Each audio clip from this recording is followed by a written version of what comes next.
Boa noite, galera. Estou gravando aqui um vídeo em um sertão do Ceará, Quixadá. Estou numa casa abandonada, dormindo aqui.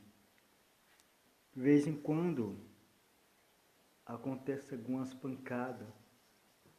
Eu saio lá de fora, não tem nada.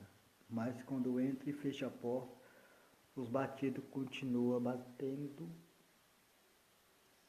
devagar e vai aumentando, depois para 3 vezes. E aí